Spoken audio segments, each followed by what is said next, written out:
nation, a woke military, and it's not woke down here, it's only woke with those few people up top that really have no clue.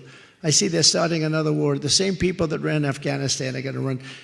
We got a Secretary of Defense who's running the war. They say he's laying in a hospital bed. His laptop is on his chest, like a child would do, you know? I don't want to say, you know, he doesn't fire. I got accused of firing a lot of people. He doesn't fire anybody.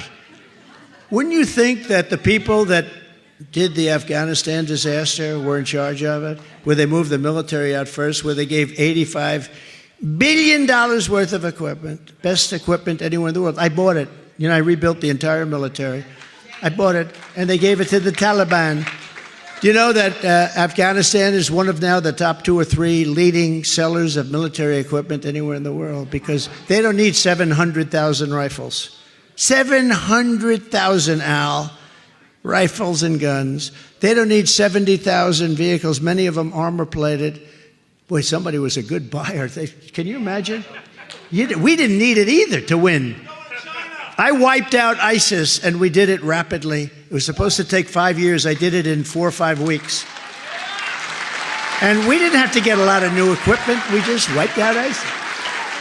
But incredibly, Nikki is defending her planned cuts for Social Security and Medicare. She wants to mess around with Social Security and Medicare. You don't deserve it, especially senior citizens. You don't deserve it, and we're not going to let it happen. Perhaps worst of all, Nikki Haley is backed by the deep state and the military-industrial complex. She's never seen a war she doesn't like. She's never seen a war she doesn't like, because they know she's a globalist fool. These globalists are fools. You know, we want to help the globe if possible. We got to help ourselves first. Our country is in horrible distress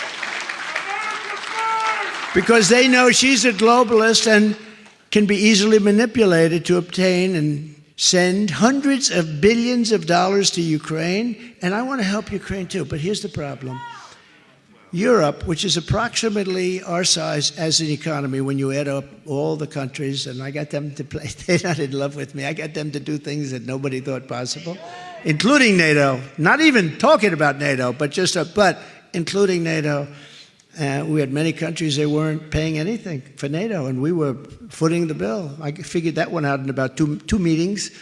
By the end of the first meeting, I said, this is a real mess over here. I got them to put up hundreds of billions of dollars into NATO. They weren't paying for years. And I'll never forget, the leader of one of the 28 countries at the time stood up and said, does that mean if we're not paid up, you're not going to protect us?